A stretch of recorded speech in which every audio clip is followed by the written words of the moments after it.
Muy buenos días. Muy buen día, Buenos profe. días, profe. ¿Cómo vamos? ¿Bien o no? Bien, Bien, profe, gracias Bueno, a Dios. no se quiere dejar bien esta mal. ¿Cómo va todo? Bien, profe. Bueno, está muy bien. Pero ya les pido que inicien la maestría. A ver.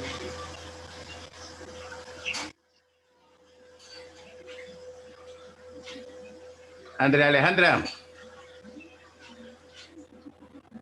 Presente, profe. Gracias. María Viviana. Presente, profe. Gracias. Lady Viviana.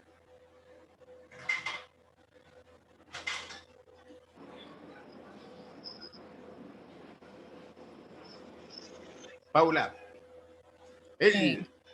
Sí, profe, presente, buenos días. Gracias, buenos días. Valentina. Presente, profe, buenos días. Buenos días, gracias.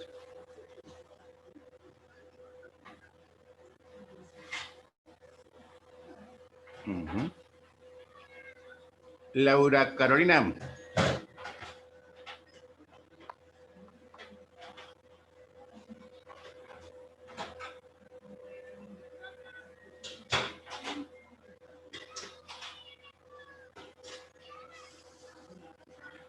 Mary Teresa.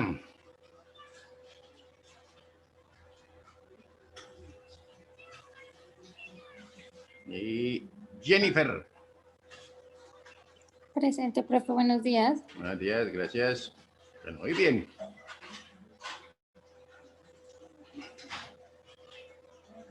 Profe, buenos días. Señora, buenos días, me alegra escucharla. Muy bien, por favor, actíveme las camaritas un momentico para dejar el registro de entrada. No se les olvide que hoy el escenario es de ustedes, o sea que me imagino que ya se bañaron. Más les pareció, ¿no? ¿Listo? ¿Qué pasó con Mary? ¿No saben nada todavía? Mary, me falta. Okay.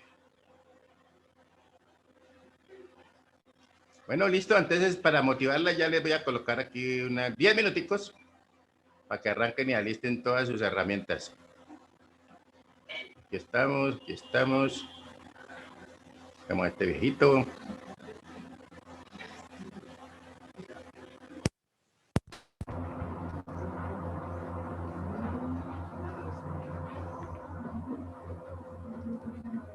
¿Están viendo mi pantalla? Sí, profe, está cargando. Sí, señor.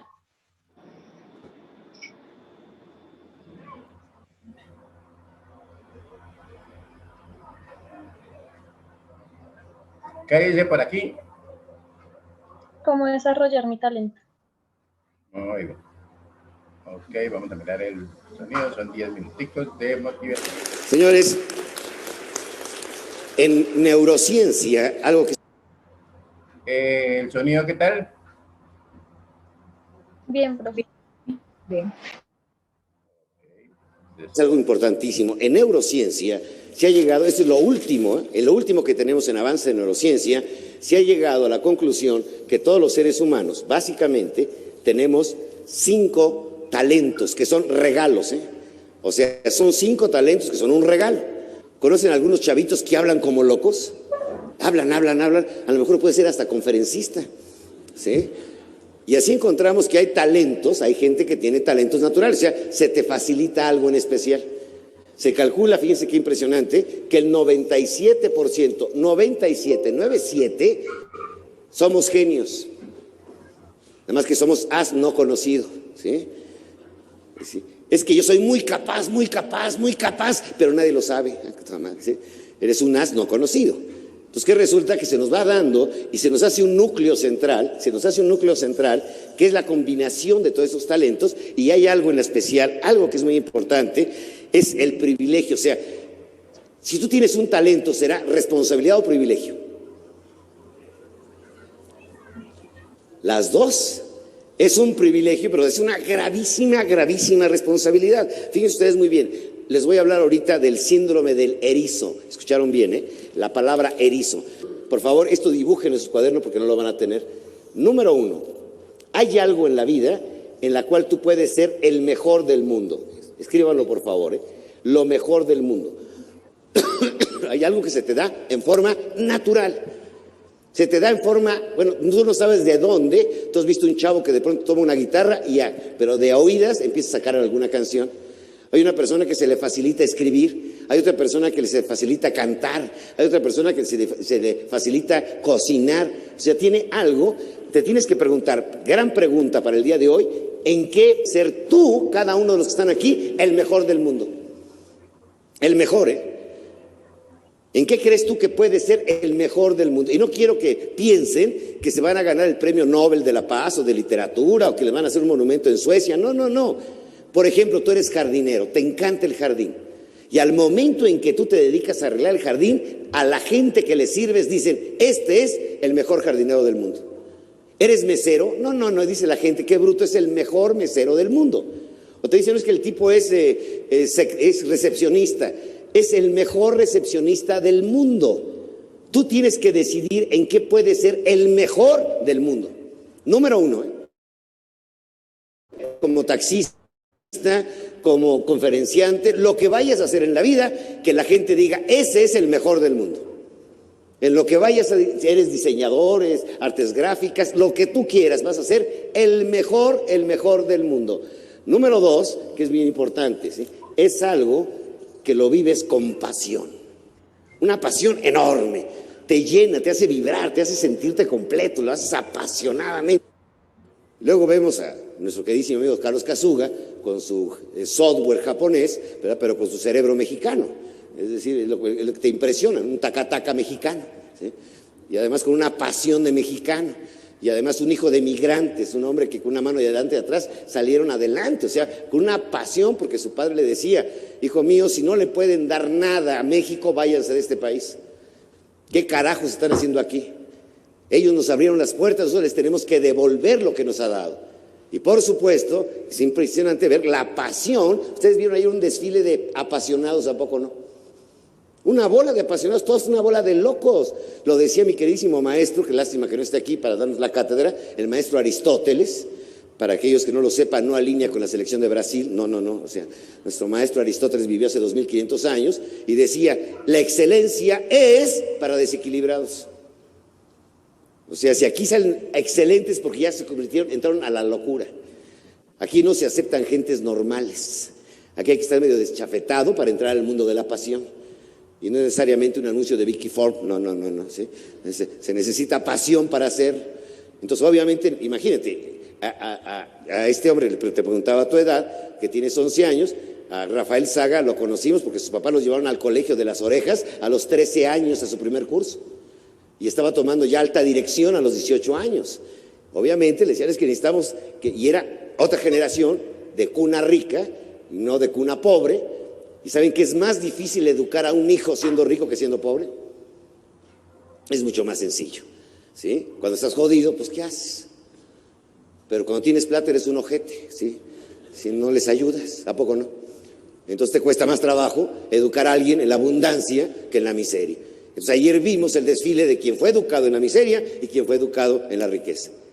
Pero la importancia de los valores, ricos o pobres, son valores. Entonces vimos que pasión. Y luego la número 3, que aquí si lo logras, ya le hiciste, que sea rentable. Imagínate que te paguen por hacer lo que te gusta hacer. Que quieres ser el mejor del mundo y además te pagan para que seas el mejor del mundo. Si encuentras esto, te convertiste en erizo. Casi es lo mismo, ¿no? ¿Sí? El erizo, ¿sí? ¿Por qué? Porque en ese momento te quedas en eso, pero por favor, fíjense ustedes muy bien, para ser el mejor del mundo, tienes que dejar de hacer muchas cosas, porque si no, no te vas a concentrar. Andas a la pendeja haciendo cosas por aquí y por allá, ¿sí? Entonces, ¿qué necesitas? Dedicarte, se llama la palabra, anote la focalización. Necesitas focalizarte en algo apasionadamente hasta que ese algo lo conviertes en realidad. Gallup, estudio internacional, 2 millones de encuestas a nivel mundial. Tiempo que se lleva promedio un ser humano para ser virtuoso, para ser el mejor del mundo? 17 años. Sin salirte de tu lugar. Vas a tocar el violín, 17 años. Vas a ser el virtuoso del violín. Tenis, 17 años, vas a ser el virtuoso del tenis. Cocinero, 17 años, vas a ser el... Pero no te salgas, no te muevas. O sea, concéntrate como erizo. Que nadie se acerque, que nadie entre a ese campo. A nivel corporativo. Por ejemplo, dijo Starbucks, queremos ser el mejor lugar del mundo para tomar café. Nada más. Oiga, pero ¿por qué no venden máquinas de hacer café? No nos interesa. ¿Por qué no fabrican donas? Tampoco. Y galletas. Queremos ser el mejor lugar del mundo. Bueno, son 18,000 cafeterías. Una facturación más o menos interesante, vale varios miles de millones de dólares. ¿Por qué? Porque tienen un objetivo. Es que dijeron, es que vamos a hacer el mejor lactobacilio que tengan los no sé qué madre de la cosa de la madre, ¿sí? Y vamos a vender no sé cuántos millones, ahorita 2,5 millones de Yakults. Pero vamos a ser el mejor lavado de panza que se pueda dar el ser humano. Y nos vamos a dedicar a eso, nada más a eso. Es que voy a vender refrescos, nada más voy a vender esos refrescos, les prometo que voy a ser el mejor refresquero del mundo, se acabó. Oye, pero ¿por qué no haces otras cosas? No, McDonald's, oye, ¿por qué no crías ganado? ¿Por qué no siembras papas? ¿Por qué no pones una panificadora? ¿Por qué no es una fábrica de mostaza y de mayonesa? No, yo solamente ensamblo hamburguesas, nada más. Señores, es importantísima esta pregunta, nadie te puede dar la respuesta. Cada uno de los que estamos presentes, los 500 personas el día de hoy, tenemos que salir con una pregunta: ¿en qué puedo ser yo el mejor del mundo? ¿Qué quiere ser erizo? Nadie se va a poder meter conmigo, yo estoy en mi centro. Es el poder de poder encontrar el centro universal de mi vida.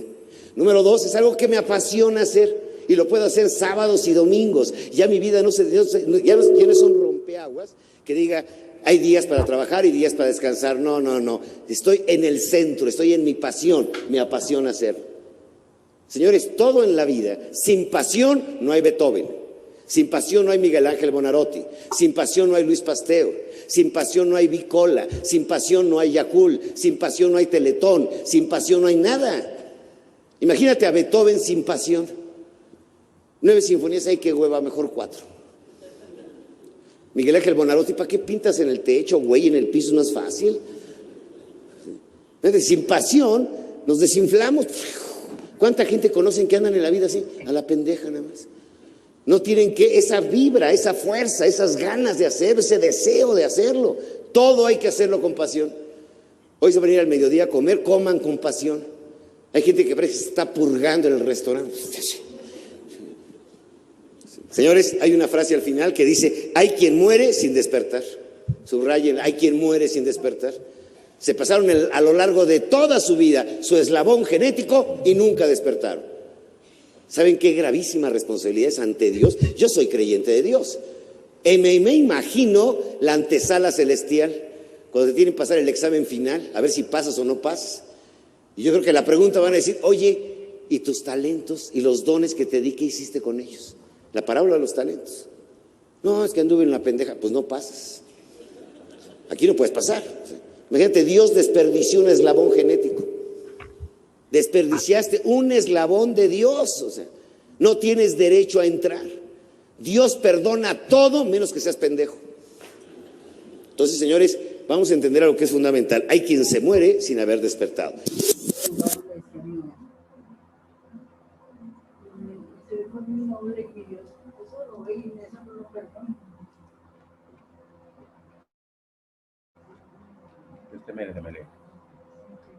¿Cómo la vieron? Bien, profe, buenos días. Mensaje subliminal de universitaria, ¿no? Pasión por Lo Triunfar. ganó en el plan de la universidad. Pasión por triunfar. ¿Listo? Entonces, todo lo que hagamos lo tenemos que hacer con pasión. Así es sencillo. ¿Listo? Entonces, a ver, el escenario es todo de ustedes. Profe, su merced ya llamó lista, ¿cierto?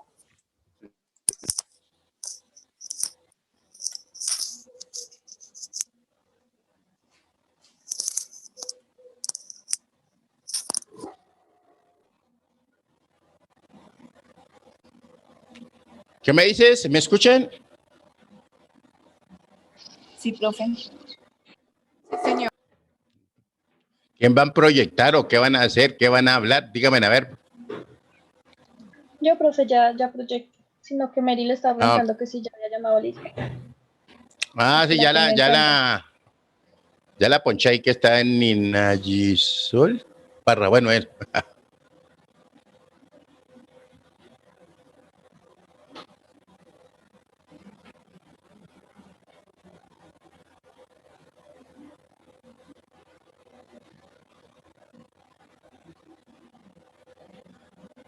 Andreita, Perdón. Buenos días a todos. Buenos días. Buenos días. Hoy vamos a hablar de hecho grabado. La siguiente diapositiva, por favor.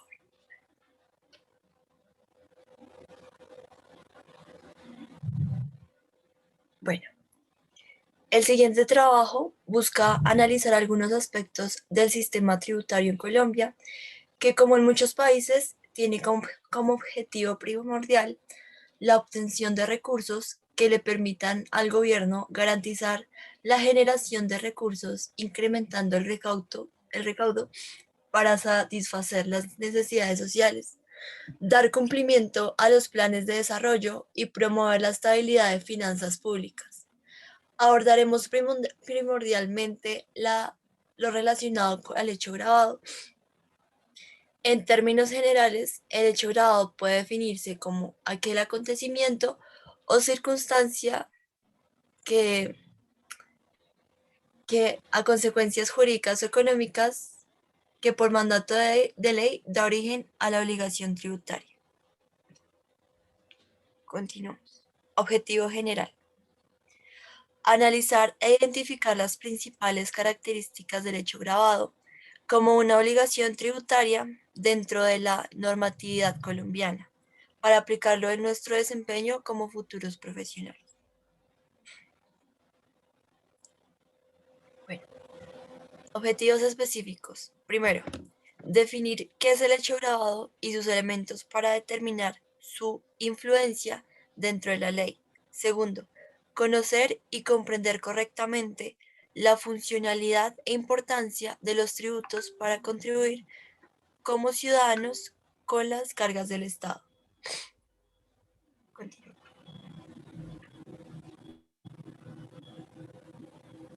buenos días, profe. Bueno, aquí en el marco conceptual pusimos como unos conceptos básicos para poder entender más claramente el tema. Entonces, en él encontramos el año gravable, que es el periodo de tiempo comprendido entre el 1 de enero y el 31 de diciembre, respecto del cual se deben cumplir obligaciones tributarias por la ocurrencia de ciertos hechos generadores de tributos durante su vigencia. Autoliquidación es el cálculo del impuesto a pagar que realiza el mismo contribuyente, ya sea a través de un formulario físico o por medio de los aplicativos informativos, a partir de información tomada de la fuente fidedigna o suministrada por el contribuyente.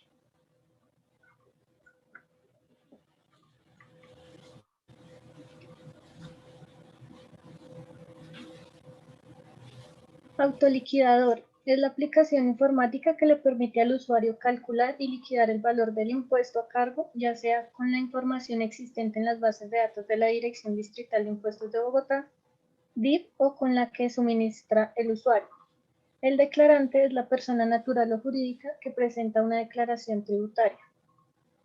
Fiscalización es un proceso de revisión, control y verificación que realiza la Administración Tributaria sobre los impuestos que administra para verificar el correcto cumplimiento de las obligaciones a cargo de los contribuyentes. La liquidación es el conjunto de datos, factores, tarifas y operaciones que se plasma en un documento, ya sea para su aclaración, un recibo de pago o una factura. El periodo gravable es un lapso sobre el cual se establece la obligación de declarar los impuestos. A cada periodo le corresponde una declaración. El VT, que es unidad de valor tributario, es una unidad de medida de valor cuya función es mantener actualizados los valores indicados en las normas tributarias. Tiene un equivalente en pesos y pues siempre es fijado anualmente por la Autoridad Tributaria Nacional. La base gravable es el valor monetario del hecho o bien grabado sobre el cual debe aplicarse la tarifa y así determinar el monto de la obligación tributaria. El contribuyente es toda persona natural o jurídica llamada a cumplir ciertas obligaciones tributarias por la realización del hecho generador establecido en la ley para el nacimiento del tributo. El hecho generador es el evento o suceso expresamente definido en la ley por el cual se origina la obligación tributaria. El impuesto es un valor monetario que deben pagar los contribuyentes a fin de financiar el funcionamiento del Estado.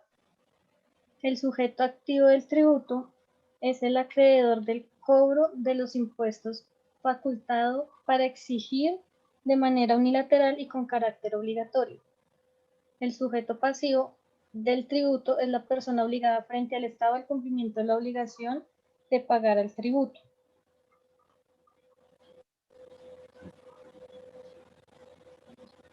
Continúa mi compañera Jenny. Sí, buenos días, gracias. Marco teórico. La obligación tributaria es el vínculo que impele al sujeto pasivo, es decir, contribuyente, a pagar tributos en favor del sujeto activo, que es el Estado, cada vez que se configura el hecho grabado. El hecho grabado es la hipótesis contenida en la ley que da nacimiento a la obligación tributaria. Por hipótesis se quiere entender por aquella situación, acción, transacción o cualquier contexto que el legislador expresamente ha señalado y considera como hecho grabado. Siguiente compañera, por favor. Gracias. Que esté contenida una ley es muy importante porque aplica el principio de la legalidad de los impuestos que obliga a que todo imperativo tributario esté expresamente definido en una norma jurídica de la jerarquía de una ley. Que dé nacimiento a la obligación tributaria es fundamental, pues de no configurarse esta hipótesis legal, no se da nacimiento a la obligación de pagar impuestos y por tal no hay nada de qué hacer la razón de tal situación. Siguiente, por favor.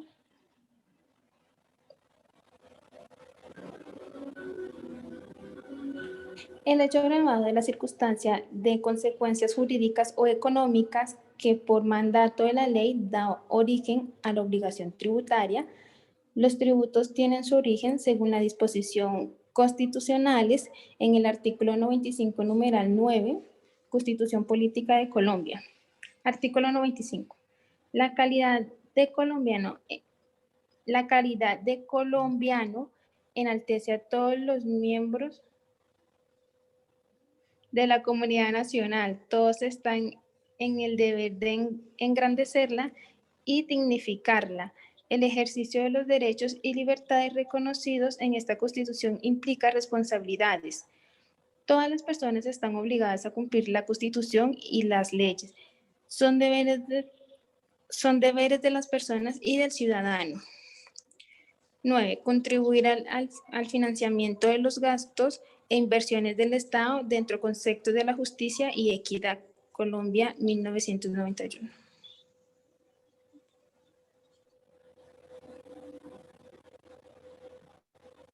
Buenos días. Yes.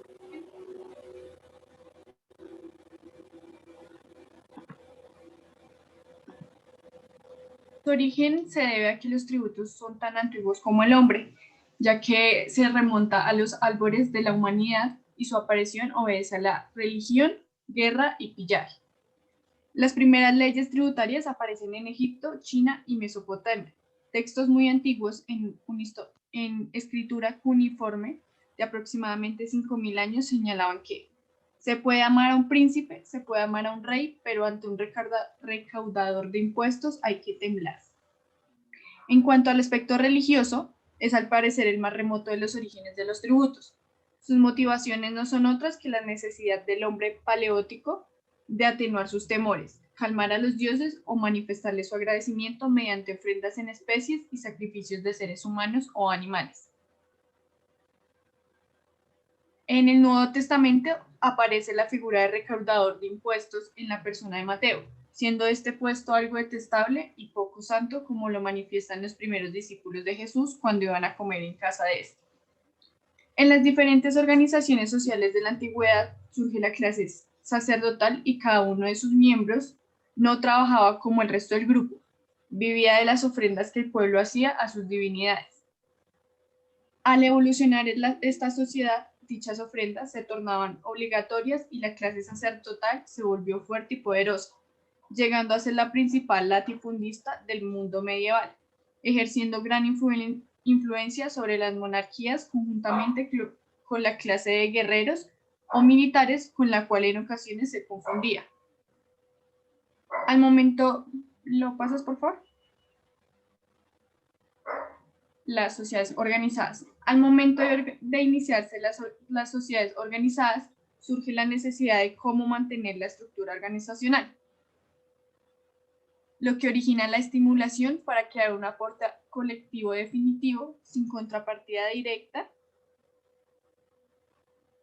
y sin equivalencia. A este aporte se le llamó impuesto por su carácter obligatorio. Sociedades como la egipcia y la griega desarrollaron de forma tan eficiente los aspectos de la creación, aplicación y recaudo del impuesto que sus avances han servido de bases para la consolidación del sistema impositivo estatal.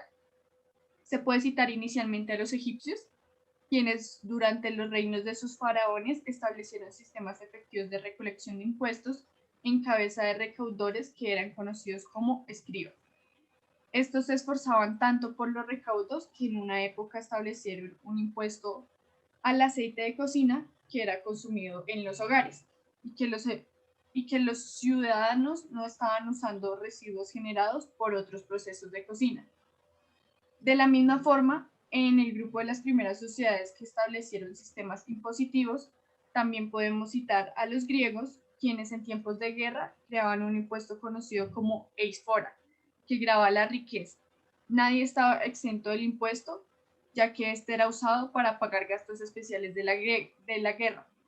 Los griegos fueron una de las pocas sociedades capaces de rescindir el impuesto una vez que la emergencia de guerra había pasado.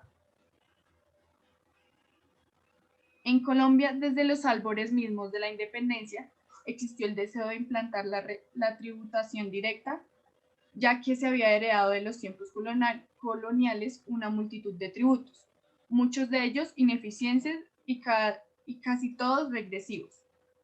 Y en la mente de varios fundadores de la República había el propósito de establecer un tributo más equitativo de carácter obligatorio. La ocasión se presentó durante el Congreso Constituyente de Cúcuta de 1821, el cual, mediante la Ley 30 de aquel año, estableció el primer impuesto a la renta en la historia de Colombia. Entre 1918 y el 2011 se adelantaron 35 reformas al impuesto sobre la renta en Colombia. La importancia de este impuesto en los recaudos tributarios alcanzó el 10% en 1935, el 20% en 1940, el 40% en 1960 y el 50% en 1970. Para la primera década del siglo XXI, su participación se ha estabilizado en cerca del 40%, nivel similar al de Inglaterra. Impuesto sobre el valor agregado. Por otra parte, el impuesto al valor agregado tuvo su origen en el continente europeo, alrededor del año 1925, y se estima que fue establecido por primera vez en Francia durante la Edad Media, donde surgieron las condiciones prácticas para su desarrollo. Para el año 1967, el impuesto sobre las ventas se impuso en la mayoría de los países miembros de la Comunidad Económica Europea. En Colombia, el impuesto sobre el valor agregado fue adoptado mediante el decreto 3288 del 30 de diciembre de 1960 y solo entró a partir del 1 de enero de 1965. Desde su implantación definitiva, a partir de la vigencia de la Ley 20631 de 1965, hasta el presente ha sufrido importantes cambios. Su primera etapa fue entre los años 1965 y 1980, en la cual prácticamente no grababa los servicios.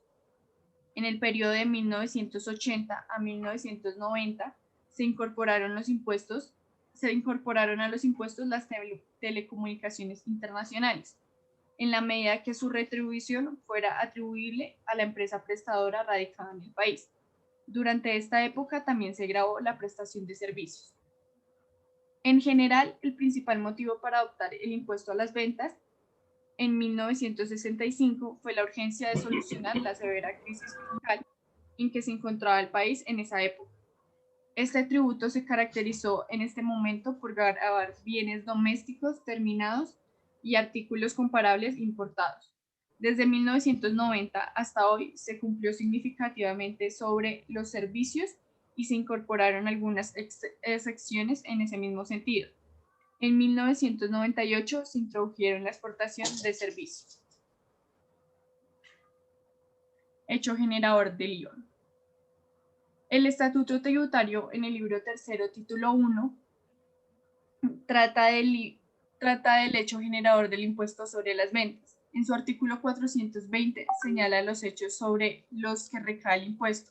Así, el impuesto a las ventas se aplicará sobre A. Las ventas de bienes corporables, muebles que no hayan sido excluidas expresamente, la prestación de los servicios en el territorio nacional, la importación de bienes corporables, muebles que no hayan sido excluidos expresamente, la circulación, venta u operación de juegos de azar y excepto las loterías.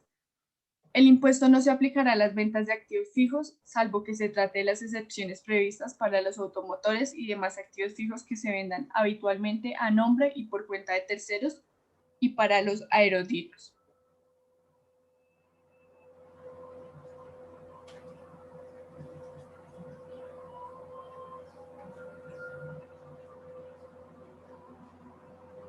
Paula, ¿puedes continuar? Buenos días, compañeros, profesor. Bueno, el marco legal del hecho generador son la Constitución Política de Colombia, el Estatuto Tributario, la Ley 1437, la CEPACA o el Código Administrativo, entre otras, y las supletorias en caso de que no haya claridad o específicamente nos hablen del impuesto, entonces entra las normas, las supletorias, como les digo, por ejemplo, el Código Civil, cualquiera que complemente la norma, ¿sí? A través del tiempo hemos visto como el Estatuto Tributario, pues es lo que rige la parte de los impuestos.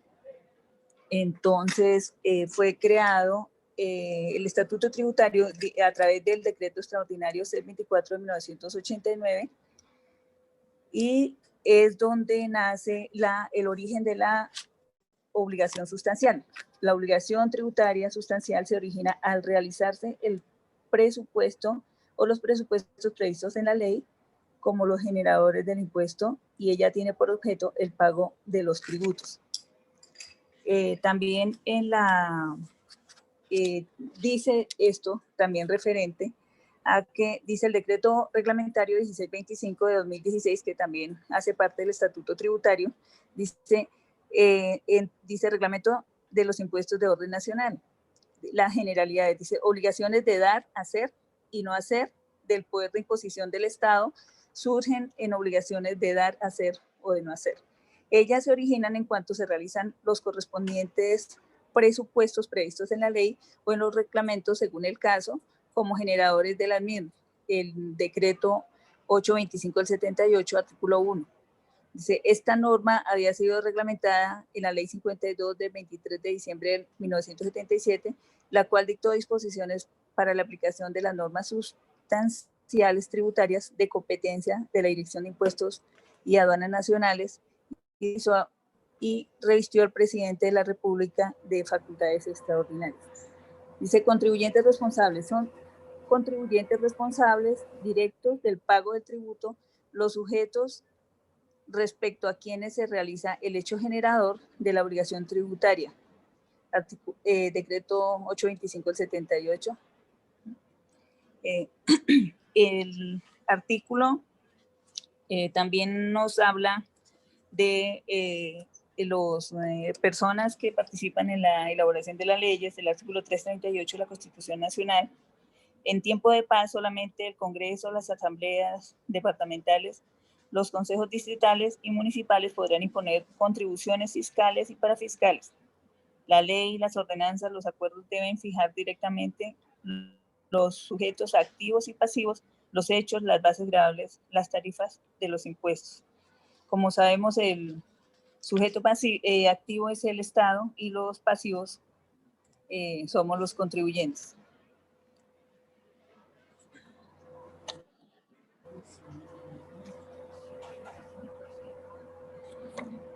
A través del estatuto tributario, como les venía diciendo, a través del tiempo, haciendo cada vez, en cada periodo presidencial, van haciendo una reforma, es decir, adicionándolo con reformas tributarias.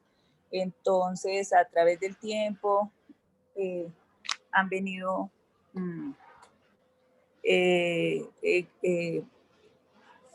llenándonos pues modificando el estatuto tributario de acuerdo a las necesidades de cada gobernante. Entonces tenemos las reformas, entre estas, un segundito.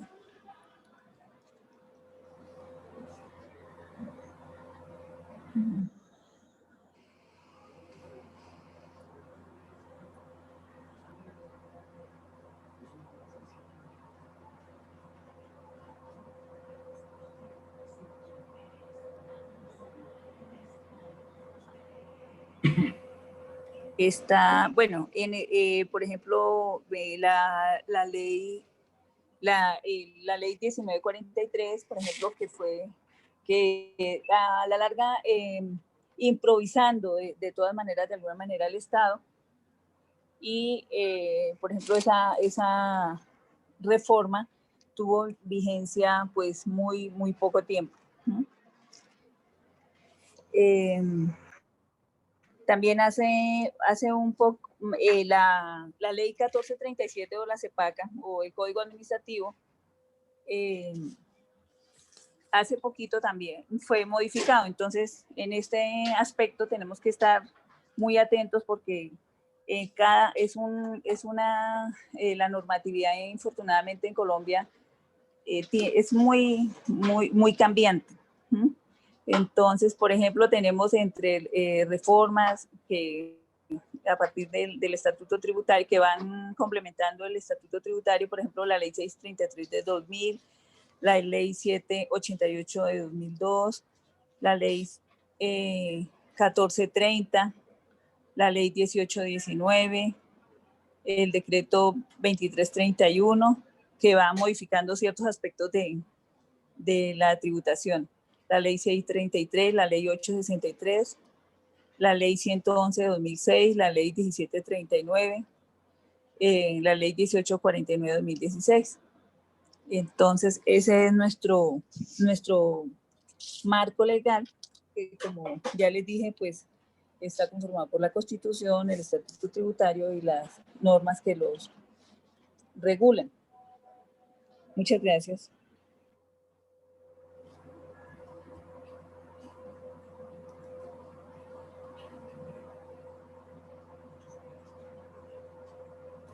Buenos días. Ya. Bueno, elementos del impuesto.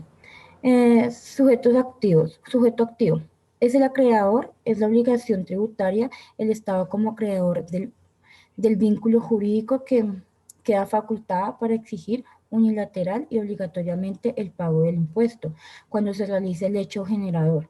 Para efectos de la administración del IVA, está representado por la Unidad Administrativa Especial, Dirección de Impuestos, Aduanas Nacionales, como sujeto activo de la obligación tributaria. Sujeto pasivo es el deudor de las obligaciones tributarias en el impuesto sobre las ventas. Jurídicamente, el responsable es el sujeto pasivo, obligado frente al estado de pago de impuestos. Base gravable. Es la magnitud o la medición del hecho gravado a la cual se aplica la tarifa para determinar la cuantía obligación de la obligación tributaria. Tarifas. Es el porcentaje o valor que aplicado a la base gravable determina el monto del impuesto que debe pagar el sujeto pasivo. Continuamos con hechos extensos. Distinta de la situación de un hecho extenso, el cual es un hecho grabado porque es una operación que realizó el contribuyente en la cual cumplió todos los elementos del hecho grabado por el mismo legislador, que señala claramente que tal situación no deberá pagar impuestos, es decir, no está obligado a cumplir con las obligaciones tributarias principales, pero sí está obligado a respetar las obligaciones tributarias accesorias, como será llevar determinados registros, ocupar específicos formularios y otras particularidades.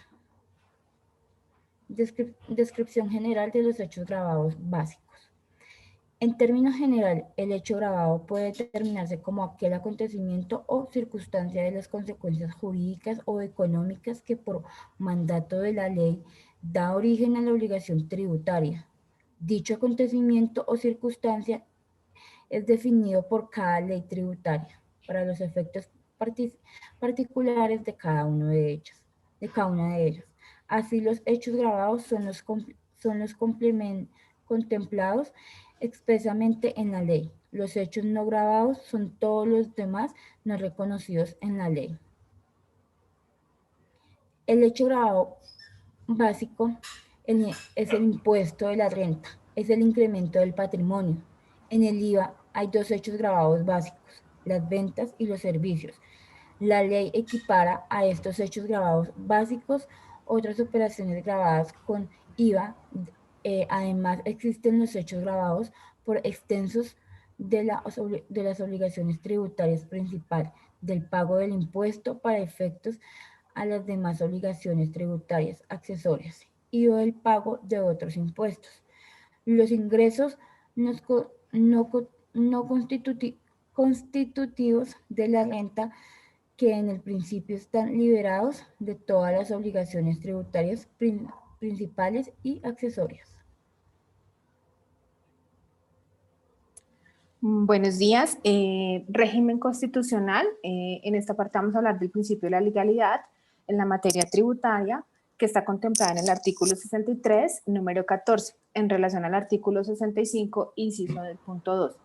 ¿Qué quiere decir? Que ambas disposiciones de la Constitución política y que dichas normas disponen que es el legislador quien debe establecer los tributos en sus aspectos generales y fundamentales, que solo la ley puede establecer tributos correspondiéndoles definir cuáles son los supuestos y los elementos de la relación tributaria, siendo el hecho grabado uno de ellos. La ley sobre el impuesto a la renta, el artículo 2 nos habla que del 1 de la ley sobre el impuesto a la renta y que define renta como los ingresos que constituyen utilidades o beneficios que rinda una cosa o actividad y todos los beneficios. Las utilidades e incrementos del patrimonio que se perciban o devenguen, cualquiera que sea su naturaleza, origen o denominación. Por ende, si no existe ingreso, beneficio o utilidad, no cabe la posibilidad de hablar tributariamente de renta. El objeto sobre el cual recaerán los denominados impuestos a la renta están en los ingresos que constituye, como su nombre lo indica, la incorporación de ciertos bienes al patrimonio de una persona natural o jurídica, y las utilidades de beneficios e incrementos de patrimonio. No todos los ingresos son rentas, sino que es necesario que constituyan utilidades o beneficios. Es decir, que su incorporación traiga como consecuencia un mejoramiento de la situación económica y patrimonial de una persona, sin importar su naturaleza, origen o denominación. El objeto sobre el cual recaerán los denominados impuestos a la renta son provenientes de una cosa o una actividad. Las rentas pueden ser generadas por el capital o el trabajo. Por tanto, el concepto tributario de renta incluye el incremento patrimonial, por lo que para que exista la renta es necesaria la adquisición de bienes o el aprovechamiento de servicios que puedan ser consumidos, utilizados o invertidos en reducción al patrimonio base del beneficio. Bueno, Eso era pues el aporte mío, profe.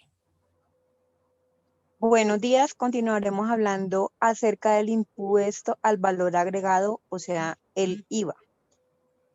En el IVA hay dos hechos gravados básicos, el hecho grabado básico de ventas y el hecho grabado básico de servicios. Además, la ley equipara a ellos otras operaciones que quedan grabadas como IVA. IVA, el impuesto al valor agregado, es un impuesto indirecto a la venta, es decir, es un tributo financiado por el consumidor final. Este tiene como características, primero, que es un gravamen al consumo, puesto que el IVA se cobra como un porcentaje del valor de una mercancía o servicio, y los consumidores deben pagarlo al momento de comprar la mercancía o servicio. Es un impuesto al gasto de las personas. Es un impuesto indirecto. Se conoce como impuestos indirectos aquellos que no se imponen a las personas directamente, es decir, se cobran en la compra y venta de bienes y servicios y en otro tipo de transacciones comerciales. Es un impuesto regresivo. Aquellos impuestos que se cobran a todos por igual, es decir, sin importar la capacidad económica de una persona, sin importar el nivel de ingresos que tenga el contribuyente, ambas pagarán la misma cantidad de dinero por el impuesto, afectando más fuertemente a las personas de bajos recursos. El hecho grabado básico de ventas es todo acto independiente del nombre que le den las partes que sirva para transferir a título oneroso, o sea, no gratuito, bienes corporales, muebles efectuado por un vendedor. La ley incorpora además como hecho grabado básico la actividad de la construcción. La transferencia debe realizarse dentro del territorio nacional. La ley equipara varios otros hechos al hecho grabado básico de venta, dejándolos grabados con IVA. Por ejemplo, las importaciones, los aportes que vendedores hacen de los bienes de su giro a otras empresas, los retiros de bienes del giro que hacen los dueños o socios de las empresas, la entrega gratuita de bienes destinados a fines de publicidad y otros. Cualquiera de estos hechos que se produzcan pase a no ser ventas quedan grabados con IVA.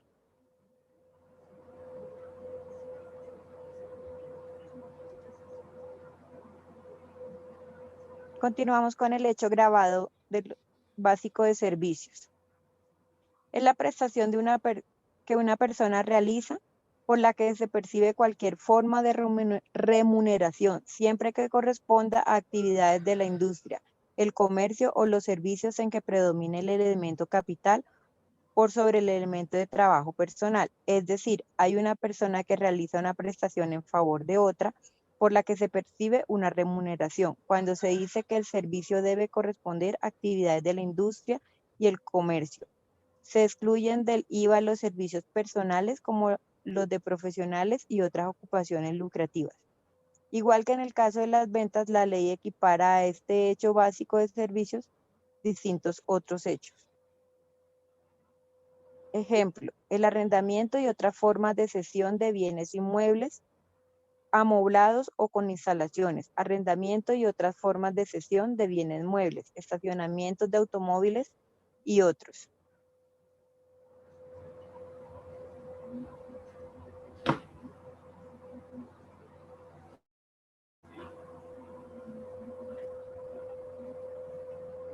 Como conclusión, podremos decir que se debe tener claridad del régimen al cual se pertenece, ya que de esto dependen algunas de sus responsabilidades tributarias.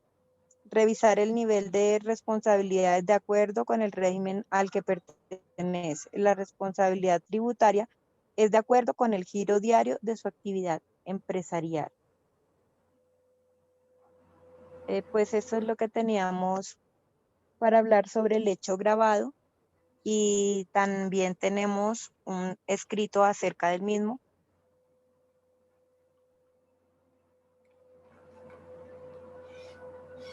¿Listo?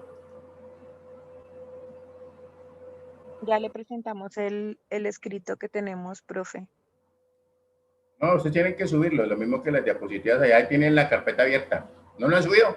No, porque ya estaba mirando y no la han subido, porque ahí ya salen preguntas, ¿listo? Ya no lo olvides. Bueno, profe, ya lo sé. Muchas gracias.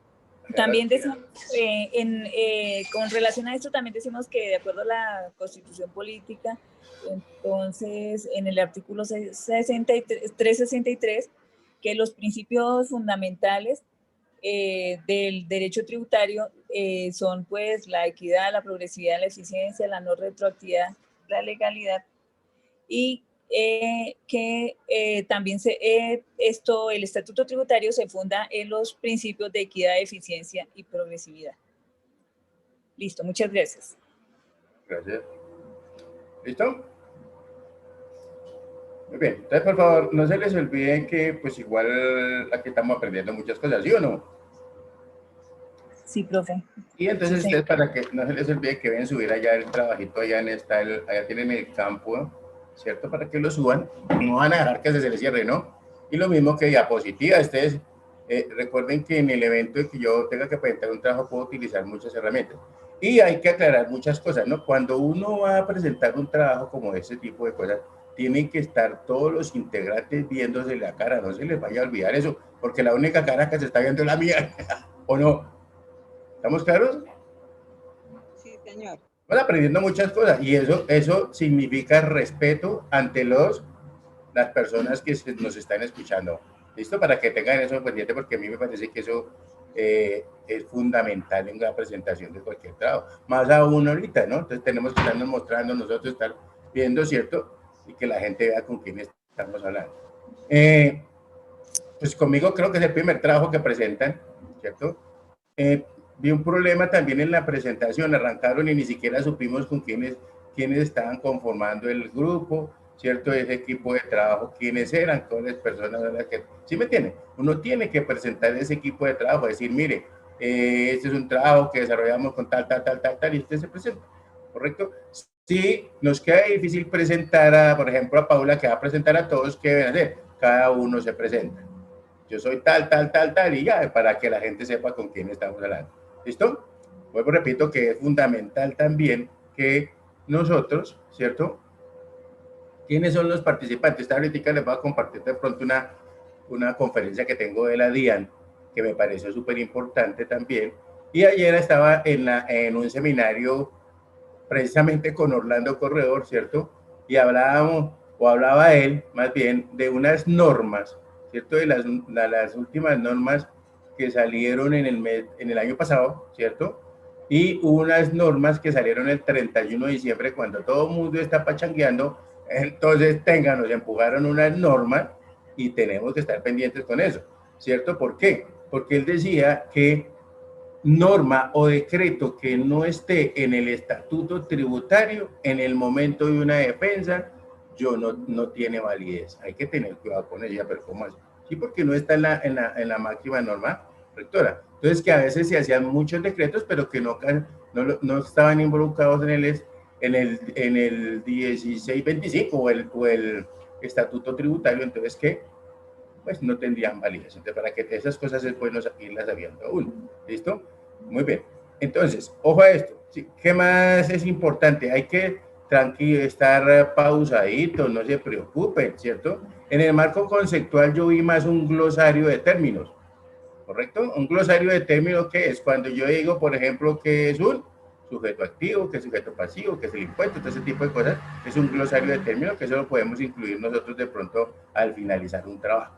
¿Listo? ¿Estamos claros? Como para que nos queden, digamos, para hacer claridad. Y lo más importante de todo, ¿cierto? ¿Qué es el hecho grabado? ¿Bien? ¿Listo? Pues el hecho grabado, profe, es como en mis palabras, es algo que se creó para cumplir, que se estableció y que todos debemos sí o sí ejecutarlo. Eso lo dice pues en lo que estamos viendo, en la tributaria y en lo que hemos visto todos estos días en la clase. Entonces, cuando nosotras vimos...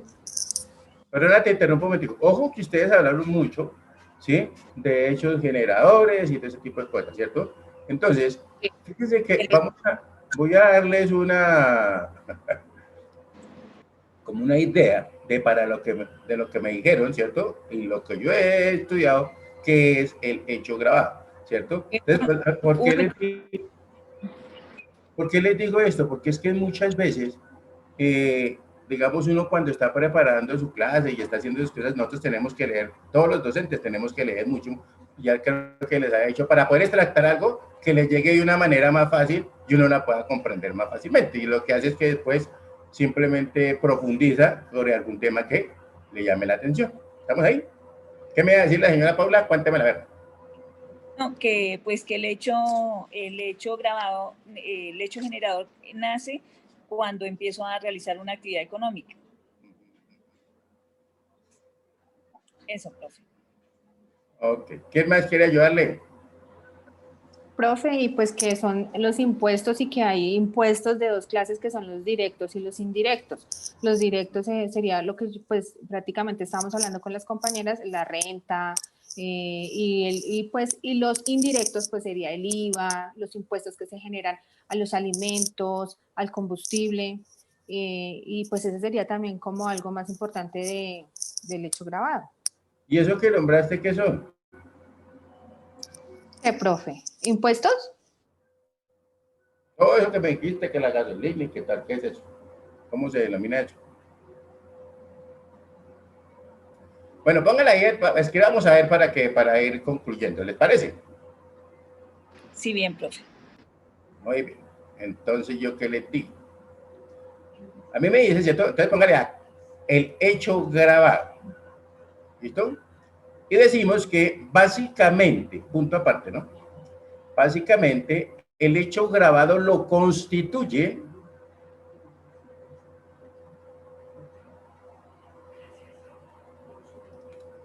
hechos económicos que se presentan en el desarrollo de cualquier actividad.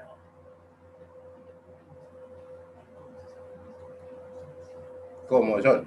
Profe, discúlpame, ¿me puede repetir? Qué pena con usted. ¿Ya se durmió? ¿Qué le repito desde dónde? No, profe, lo que pasa es que creo que yo estaba hablando y se quedó quieto. Pues no sé, yo me pasó eso.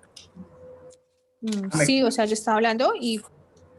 Bueno, entonces, hablamos de que el hecho grabado, ¿cierto? El título que usted tiene. Y decimos que básicamente el hecho grabado lo constituyen hechos económicos que se presentan en el desarrollo de cualquier actividad. ¿Listo? Como son. Entonces, usted póngale por 2 puntos. Aparte, hechos económicos. Y entonces, en esos hechos económicos, ¿cuáles encontramos? Primero, obtener ingresos. ¿Correcto? Segundo, celebrar contratos. Tercero, importar.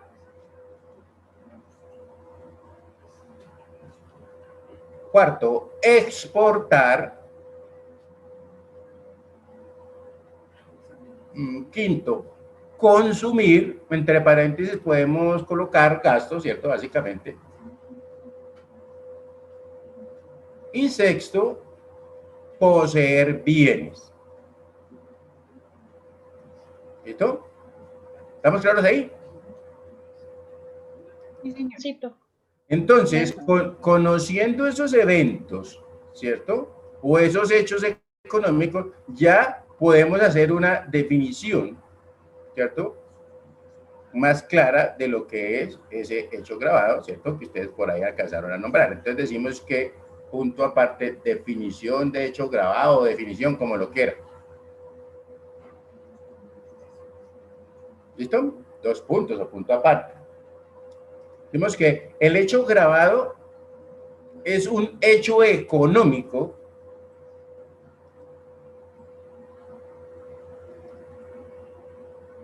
considerado por la ley sustancial de un tributo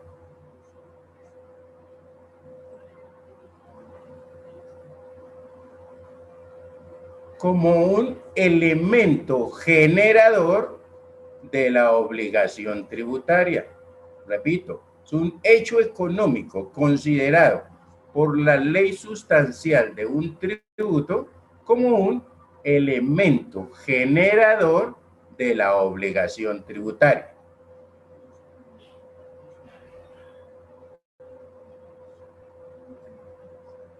¿Listo? Punto seguido. Desde el punto de vista económico,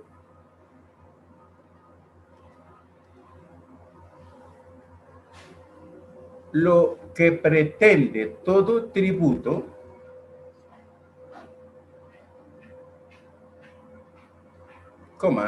es en realidad sustraer, que pretende todo tributo es en realidad sustraer parte de la renta. Si quieres, subrayen esa palabrita renta.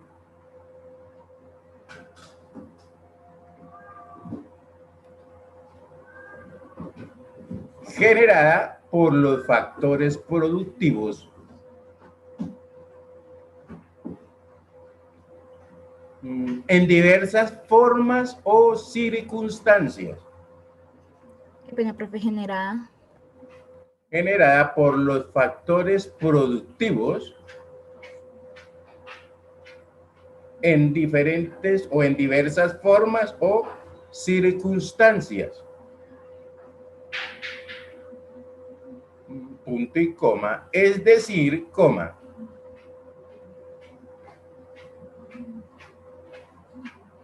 Que desde el punto de vista económico,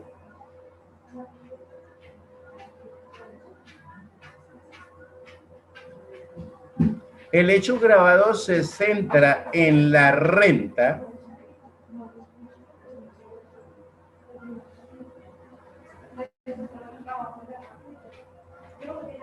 considerada en sus distintas fases. Entonces decimos 2 puntos. A. Cuando la renta se percibe, 2 puntos.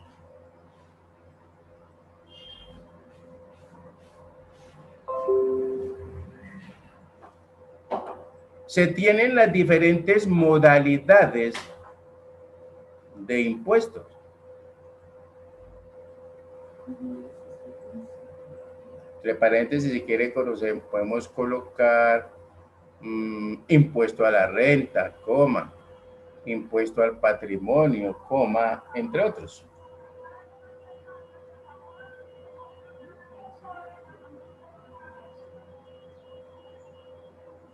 B, cuando la renta se consume o se gasta.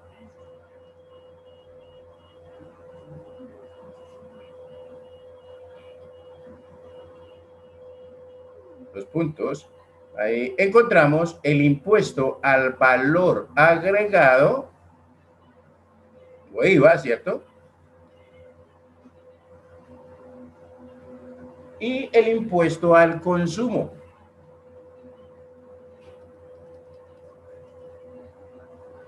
C, cuando la renta se capitaliza.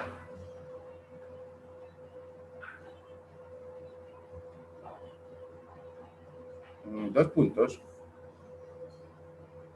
Convirtiéndose en los bienes del contribuyente. Entre paréntesis podemos colocar impuestos dirigidos a gravar el patrimonio. ¿Listo? Y ahí otra vez, ¿cuál aparece? Pues el impuesto a predial, el impuesto de vehículos, coma, entre otros. ¿Listo? Ya hablamos de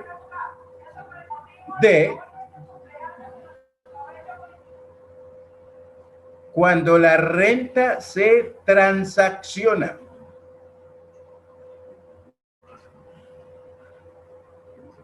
¿Listo? Entonces decimos 2 puntos. Transmisión de la propiedad de los bienes.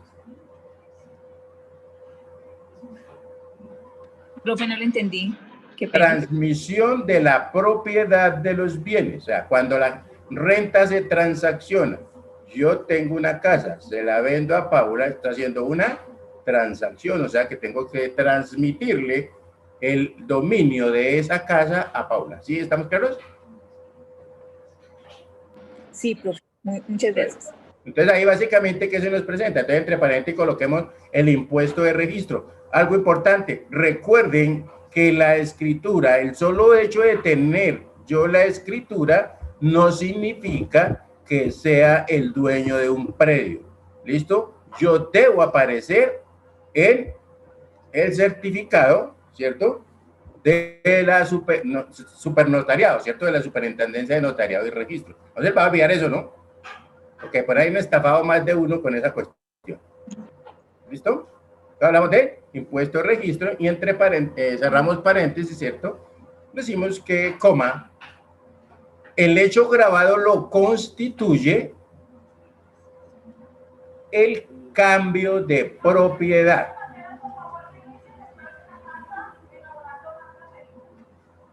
¿Listo?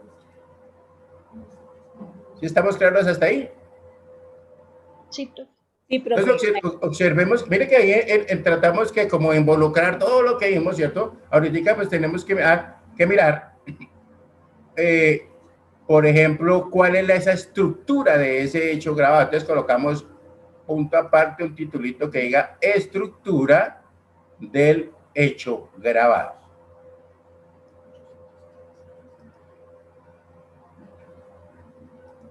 ¿Listo?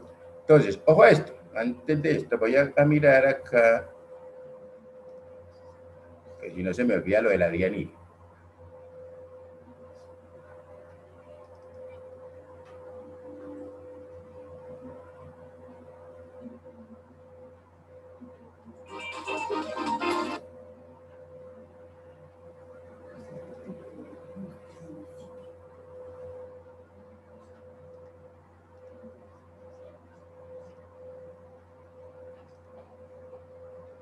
¿Están viendo mi pantalla? Sí, profe, está cargando. Ahora Sí, ya. profe. ¿Listo? Aquí también es una conversación que me parece importante también compartirla con ustedes, pero pues igual ahí miramos hasta dónde avanzamos. ¿Estamos claros? Tengan mucho cuidado. Vamos a mirar acá. Vale.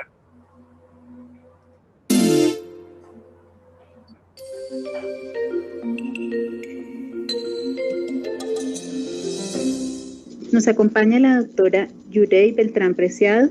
Ella es abogada y economista. ¿Qué tal el sonido? Bien, sí, Bien, señor. Bien. Ok, ahí vamos. Con especialización en Derecho Administrativo y Constitucional y estudios técnicos en contabilidad. Ella ha desempeñado labores en las divisiones de asistencia al cliente, fiscalización, liquidación y la jurídica. Actualmente se desempeña como jefe del Grupo Interno de Trabajo de Determinaciones Oficiales de la División de Liquidación de la Dirección Seccional de Impuestos de Bogotá. Doctora Yurey, muy buenas tardes y bienvenida. Buenas tardes a todos. Un saludo especial para todos los que están fuera de Bogotá, que están lejos, pero pues gracias a la tecnología podemos acercarnos y compartir este rato de capacitación todos. Todos aprendemos.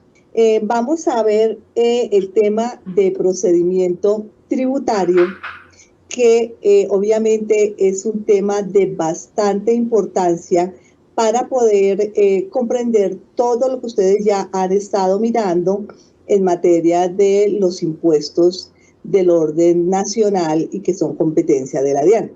Cuando hablamos de procedimiento tributario tenemos que hacer referencia al libro quinto del estatuto, que es bastante amplio y abarca toda una serie de temas muy importantes que trataremos de ver de la mejor manera para la comprensión de toda esta normatividad y de todo este proceso.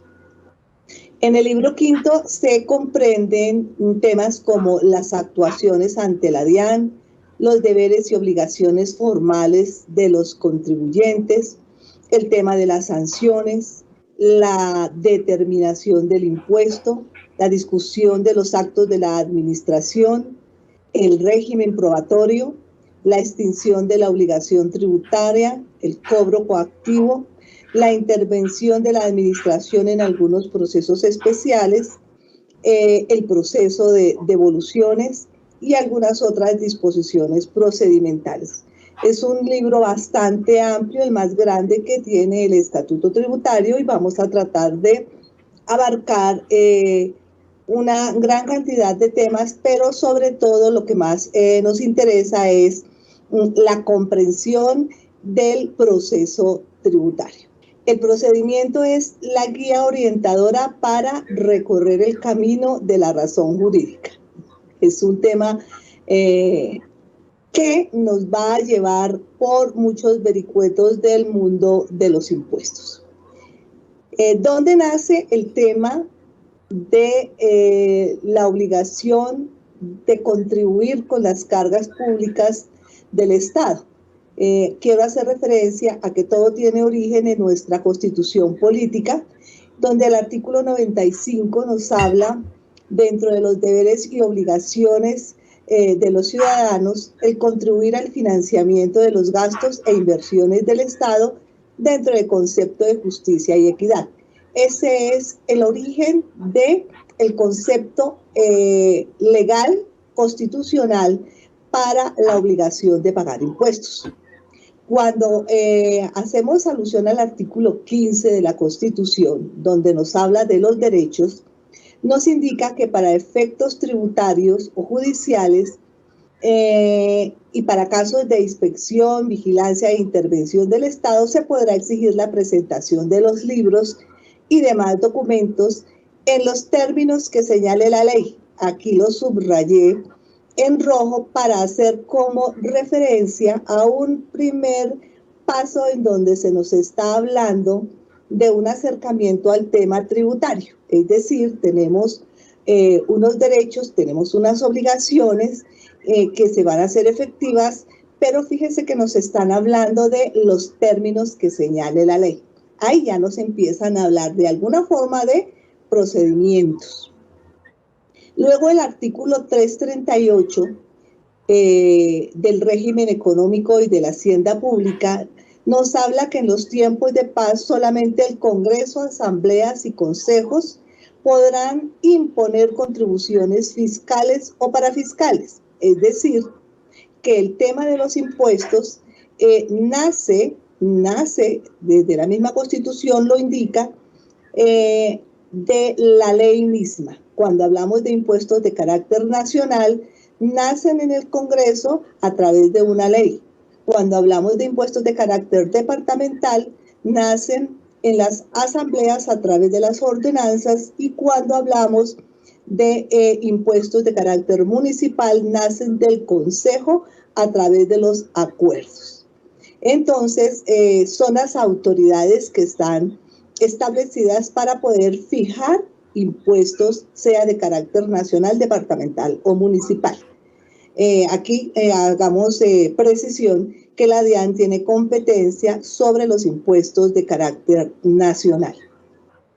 También en el artículo 29, cuando hablamos de los derechos fundamentales, se habla del debido proceso y dice que se aplicará a toda clase de actuaciones judiciales y administrativas, que nadie puede ser juzgado sino conforme a leyes preexistentes al acto que se le imputa, ante juez o tribunal competente y con observancia de la plenitud de las formas propias de cada juicio. Aquí, como pueden ver, esta es la norma que nos consagra el debido proceso y como tal nos lleva al ámbito del procedimiento de ya sea tributario o de cualquier otra rama del derecho. Aquí vamos viendo cómo nace entonces el tema del procedimiento y su importancia. Cuando ya entramos en materia tributaria, vamos a mirar esto. Tenemos el impuesto, es el objetivo esencial de nuestra charla aquí cuando estamos hablando de las obligaciones tributarias. El impuesto es la norma sustantiva. Todas las normas que se reglamentan o que reglamentan el tema del impuesto son normas sustantivas. La obligación principal en materia tributaria es el pago del impuesto. La norma sustantiva es aquella que crea el Congreso, en donde establece cuáles son los elementos indispensables de la obligación tributaria, es decir, donde se establece cuál es el sujeto activo, el sujeto pasivo, cuál es el hecho generador, etcétera. Ahí estamos hablando de norma sustantiva, estamos hablando de los elementos del tributo. Cuando hablamos de normas de procedimiento, estamos hablando de aquellas normas que establecen la relación entre el administrado y la administración. Entonces, se necesita de las normas de procedimiento para poder hacer efectivos los derechos y obligaciones que nacen de la norma sustantiva. Aquí estamos viendo el tema de norma sustantiva, el impuesto y sus elementos, como les había mencionado. Hablamos de sujeto activo, aquel a quien la ley determina como propietario del tributo y faculta para la administración del mismo. El sujeto pasivo, personas naturales o jurídicas obligadas al pago de los tributos siempre que se realice el hecho generador. El hecho generador es el presupuesto establecido por la ley para tipificar el tributo. La base gravable es el valor monetario sobre el cual va a recaer la tarifa, que es aquella establecida por el Estado para determinar un impuesto. O sea, es la cuantía que se va a tributar. Cuando hablamos de los elementos del impuesto, estamos hablando de norma sustantiva. Cuando hablamos de procedimiento tributario, vamos a tener el conjunto de disposiciones establecidas para regular la relación entre administración y administrado. Es decir, las normas de procedimiento nos señalan las vías que van a dirimir esos conflictos que en materia tributaria se puedan presentar entre el Estado y los contribuyentes. El procedimiento posibilita hacer realidad los derechos y las obligaciones señaladas en la norma sustantiva, ya que en el procedimiento nos indican cuál es el camino, cuál es la vía, cuál es el proceso, cuál es el trámite que se debe seguir para poder hacer efectiva la normatividad sustantiva. Entonces, el procedimiento nos establece los términos, plazos y en general cualquier condición o requisito que los obligados deben realizar para cumplir con sus obligaciones tributarias. Entonces, vamos enmarcando bien lo que es el tema tributario. Ahora miramos esto ya aterrizándolo al tema nuestro en la DIAN. Nosotros tenemos como función o somos responsables pues de administrar el cumplimiento de las obligaciones tributarias, aduaneras y cambiarias, y también tenemos la función de fiscalización y control para el debido cumplimiento de dichas obligaciones. Otra de nuestras funciones es facilitar las operaciones de comercio exterior y proveer información confiable y oportuna con el fin de garantizar la sostenibilidad fiscal del Estado colombiano. Como les mencioné, la DIAN tiene competencia sobre los impuestos de carácter nacional, creados por leyes en el Congreso. No tenemos la competencia sobre impuestos de carácter ni departamental ni municipal. O sea que nuestros impuestos o la competencia que manejamos es sobre el impuesto de renta, el del patrimonio, la riqueza, el impuesto a las ventas, el impuesto al consumo, gasolina, CPM, carbón, el gravamen a los movimientos financieros, los aranceles, el control y la vigilancia del régimen cambiario, el monotributo y los demás impuestos del orden nacional.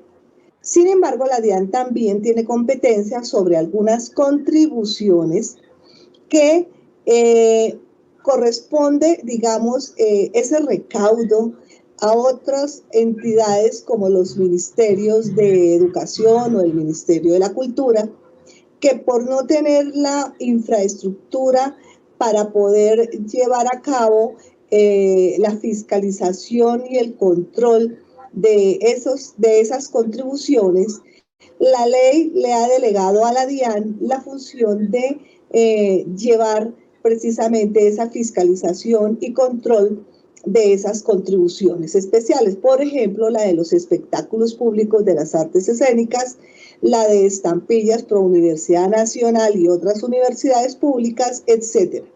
Entonces, además de los impuestos de carácter nacional, también nos han delegado mediante ley la función de la fiscalización y el control de algunas contribuciones, cuyo recaudo va directamente, obvio, al objeto de dicha contribución.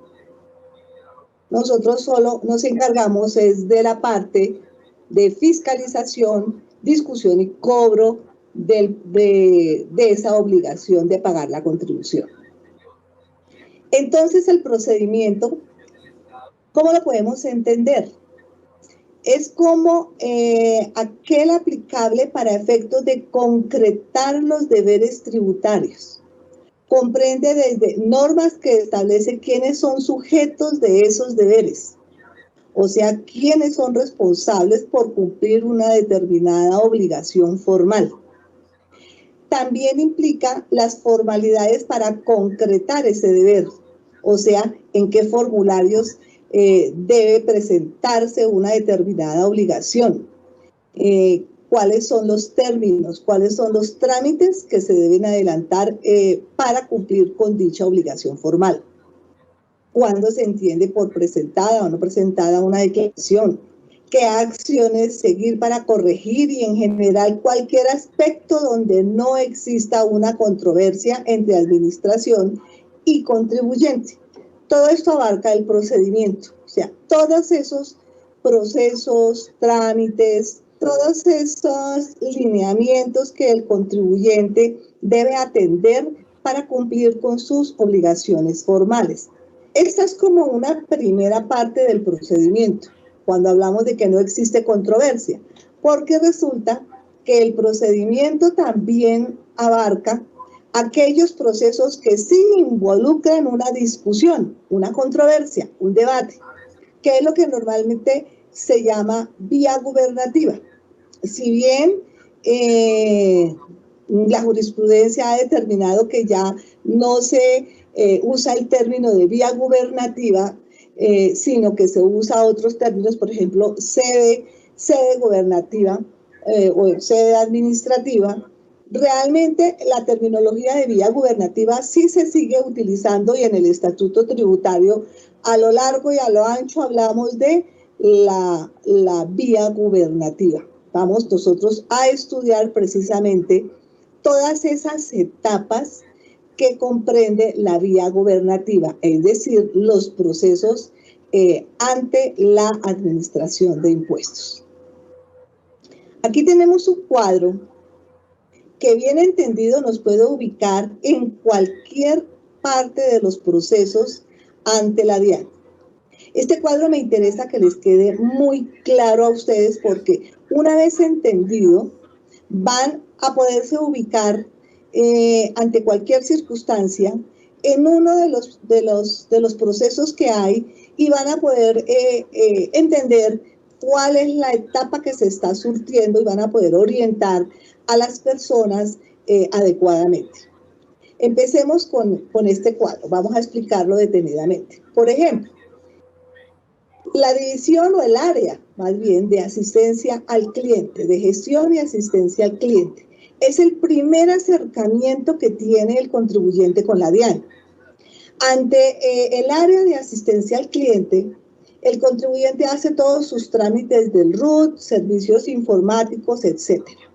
Se inscribe, da la información ante el Registro Único Tributario para poderse identificar, para poderse ubicar y para poderse clasificar como contribuyente.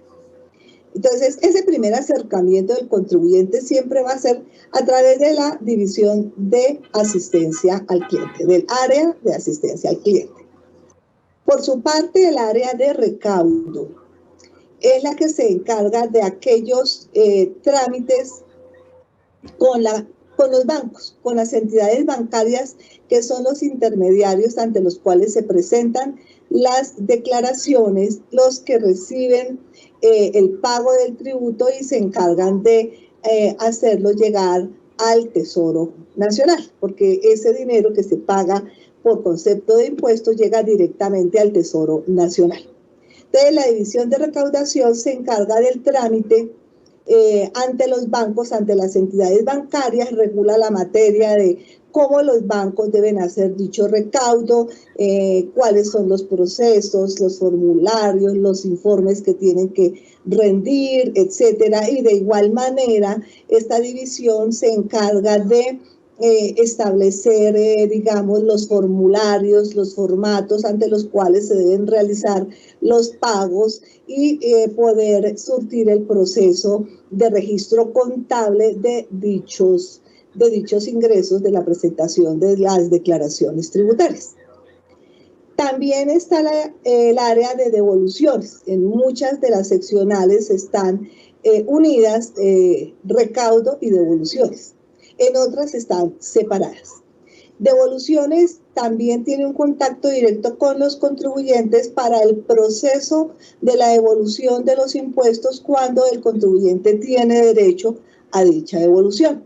Entonces, ante esta área se surte el proceso de la solicitud de la devolución y es la que se encarga precisamente de verificar si se reúnen los requisitos para poder hacer la devolución. Todos estos temas los vamos a mirar con detenimiento más adelante. Viene entonces el área de fiscalización. Fiscalización es el área que se encarga del proceso de investigación. Es decir, es el área que inicia aquellas investigaciones, realiza las visitas, profiere los requerimientos ordinarios solicitando información, realiza los cruces de terceros, etcétera, para poder realizar la verificación del debido cumplimiento de las obligaciones de los contribuyentes. Entonces, siempre hay que asociar fiscalización con el proceso de investigación. A continuación viene el área de liquidación. Liquidación se encarga de la determinación del tributo y de la imposición de las sanciones. En el área de liquidación se recibe como insumo el acto administrativo proferido en fiscalización y aquí ya no se entra a proponer, sino a determinar la liquidación del contribuyente, la liquidación del impuesto del contribuyente, o se entra a imponer la sanción. Aquí aclaremos un tema. En fiscalización se profieren los actos preparatorios o de trámite. Son actos que en este momento no los podemos llamar propiamente actos administrativos definitivos, sino son actos en donde se propone modificar una declaración a través de un requerimiento especial, por ejemplo, o se propone imponer una sanción a través de un pliego de cargos. Se propone. Estos actos, por no ser actos definitivos, sino de trámite, no están sujetos a recurso. El proceso de esos actos continúa. ¿Dónde continúa? En la división o en el área de liquidación. Liquidación recibe esos actos preparatorios, es decir, recibe el requerimiento especial, recibe el pliego de cargos, recibe el emplazamiento para declarar que profirió fiscalización y en liquidación se toma dicha actuación y se confronta con la respuesta del contribuyente, quien obviamente tiene el derecho de exponer todos sus argumentos para controvertir la modificación que le está planteando fiscalización. Entonces, liquidación toma las dos actuaciones, toma la actuación, y toma la respuesta del contribuyente y establece cuál de los dos tiene mayores argumentos jurídicos, mayores argumentos probatorios, y con base en dicha información se profiere el acto administrativo. Este sí ya es un acto definitivo, ya no se está proponiendo, aquí ya se está modificando la declaración de un contribuyente. Aquí ya no se está proponiendo una sanción, ya se está imponiendo una sanción. Por eso se llama proceso de determinación. Aquí ya se profieren actos definitivos en la división de liquidación. Por lo tanto, al proferirse actos definitivos, la etapa siguiente viene a ser la de discusión, porque obviamente toda actuación está sujeta a un recurso. El contribuyente tiene derecho a interponer los recursos que otorga la ley, presentar todos sus argumentos, debatir el planteamiento que le ha hecho la Dirección de Impuestos, y conforme a derecho, los abogados de la división jurídica tendrán que decidir quién tiene la razón, si la administración o el contribuyente. Entonces, esa es la etapa de discusión de los actos y que se surte en la división jurídica.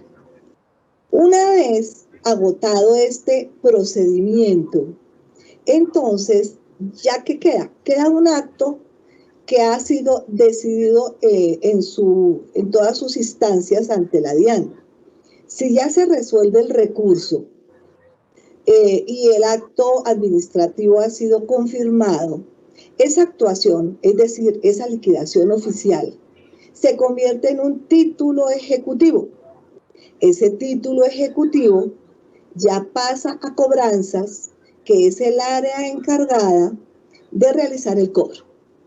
Es el área que se encarga de hacer efectivo el pago de esas obligaciones que han surgido con ocasión del proceso que se ha surtido a través de toda la sede gubernativa al interior de la entidad.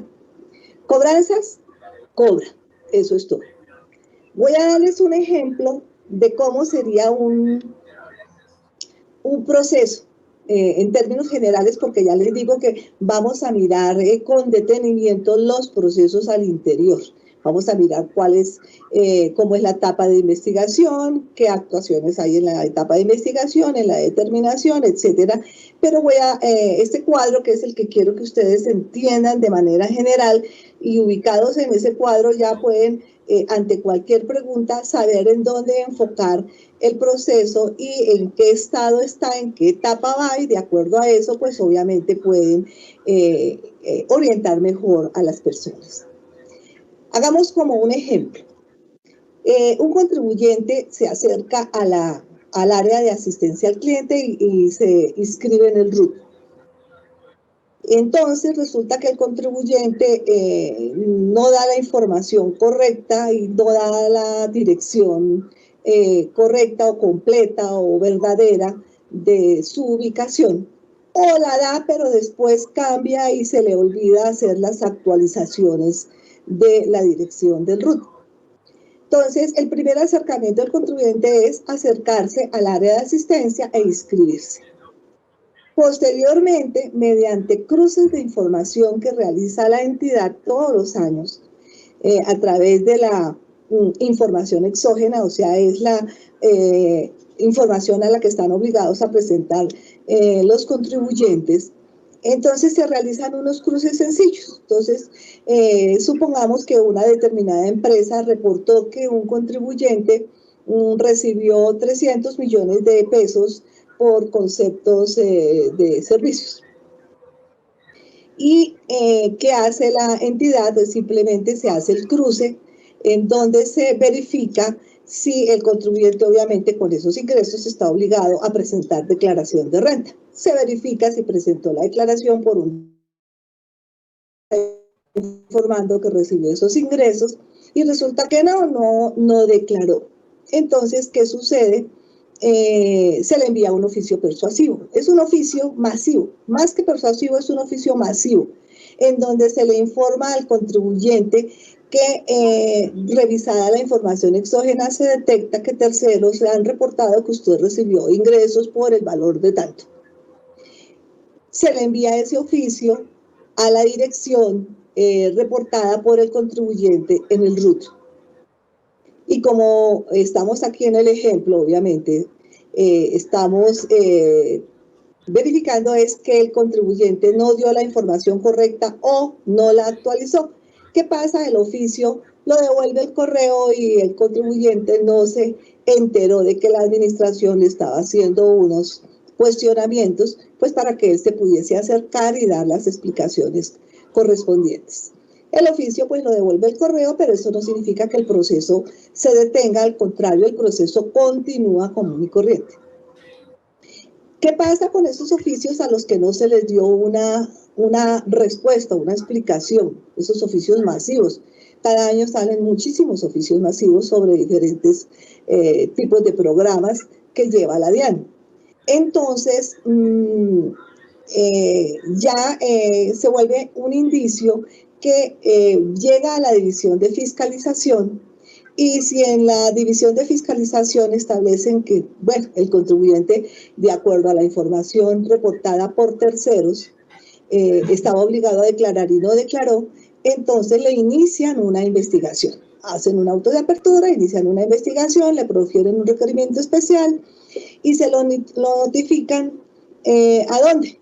Pues se lo notifican a la dirección del RUT. Pero como el contribuyente no ha actualizado la dirección o no la dio correctamente, ¿qué pasa? Pues el requerimiento especial lo va a devolver el correo y se va a publicar en la página web de la DIAN, y con ello se entiende surtida la notificación de tal manera que el proceso continúa. Ese requerimiento especial llega a la división de liquidación. En la división de liquidación esperamos 3 meses para que nos llegue la respuesta del contribuyente con las debidas explicaciones y las pruebas pertinentes, pero el contribuyente, como ni se ha enterado, entonces y rara vez se ponen los contribuyentes a mirar las notificaciones que figuran en la página de la DIAN, pues no nos llega la respuesta y el proceso no se puede detener, el proceso continúa. La división de liquidación profiere la liquidación oficial con base en las pruebas que obren en el expediente, y al proferirse dicha liquidación, ¿a dónde se la tenemos? Se la tenemos que notificar pues a la dirección del RUT reportada por el contribuyente, porque el contribuyente es el que alimenta al RUT, es el que da la información que se contiene en el RUT. Entonces se notifica, pero la va a devolver el correo, ¿y qué hacemos? Pues la norma nos establece que la tenemos que publicar en la página de la DIAN, lo cual efectivamente se realiza, y con eso se entiende surtida la notificación de la actuación administrativa. Obviamente se espera, si el contribuyente pues no se ha presentado, no interpone el recurso, entonces esa liquidación oficial queda ejecutoriada y ya se va a convertir en un título ejecutivo. Al convertirse en un título ejecutivo llega a la división de cobranzas. ¿Cobranzas qué hace? En la división de cobranzas ya no hay lugar a discusiones sobre el tributo. Ya todas esas etapas se han surtido a lo largo de 1, sino hasta de 2 o 3 años. En la sede gubernativa se han llevado a cabo la notificación de las actuaciones a la dirección que el contribuyente informó, y se ha surtido la notificación subsidiaria, que es la publicación en la página web de la DIAN, y el proceso pues obviamente no se puede detener. Ya cuando llega a cobranzas, no se puede entrar en discusiones de tipo técnico sobre que, mire, que yo sí tenía derecho a costos o si tenía derecho a esas deducciones o resulta que los ingresos no eran de esa manera. Ya en la etapa de cobranzas no hay lugar a ese tipo de discusiones. Ya se dieron unos términos y unas oportunidades procesales para que el contribuyente pudiese exponer todos sus argumentos y pudiese presentar todas las pruebas. Y pues no lo hizo de tal manera que en la etapa de cobranza se entra es a cobrar, a cobrar. Tengo yo un título ejecutivo que es como un equivalente a un cheque o un pagaré, y ¿qué hace cobranzas? Entra a buscar al contribuyente, pero ya cobranza ya no lo va a buscar en la dirección del RUT, porque resulta que en la etapa de cobro ya ellos entran es a poder garantizar el pago de la obligación determinada a través del acto administrativo. Entonces entran a buscar las cuentas bancarias y los bienes del contribuyente y entra el embargo de las cuentas y el embargo de los bienes. Obviamente, el contribuyente ahí sí va a darse cuenta y ahí sí se va a interesar en acercarse a la DIAN, y resulta que lo primero que nos va a reprochar es cómo así que hasta ahora me vengo yo a enterar del proceso, cómo así que yo hasta ahora vengo a enterarme cuando ya me están embargando un bien, cómo no me enteré antes. Pero ¿de quién es la responsabilidad? Pues del contribuyente, porque desde el inicio él debió haber dado una dirección correcta y debió haber mantenido actualizada la dirección en el RUT para enterarse de cualquier tipo de notificación que la Dirección de Impuestos le enviase y poder hacer uso de todas las oportunidades procesales establecidas dentro del estatuto para que él ejerciera precisamente ese poder de discusión y ese poder de presentar todos los argumentos y pruebas que considere pertinentes. Pero es que el procedimiento es estricto. El procedimiento me da unas normas, me da unas reglas a las cuales tengo que ceñirme yo como administración y el contribuyente como administrado. Esas normas de procedimiento nos obligan de lado y lado. No solamente es al contribuyente al que obligan, también obligan a la administración. Si nosotros tenemos, establece que es la informada por el contribuyente en el RUT, la norma nos establece que tenemos que notificarle a dicha dirección. Muchas veces y en muchísimas ocasiones, la mayoría de los casos, la DIAN trata de ubicar al contribuyente por otros mecanismos y le trata de hacer llegar oficios para informarle que se está adelantando proceso de investigación para que el contribuyente se haga parte. Pero coincide que el contribuyente, la misma dirección que informó en el RUD, es la misma que informó en Cámara de Comercio, y resulta que ninguna de las dos ni lo conoce ni existe, no se fue hace años, de tal manera que empezamos a tratar de ubicarlo por diferentes medios y en todas ha dejado la misma dirección, que es aquella en la cual no se puede ubicar. La norma sí nos obliga a hacerla. Ahorita y más adelante vamos a hablar.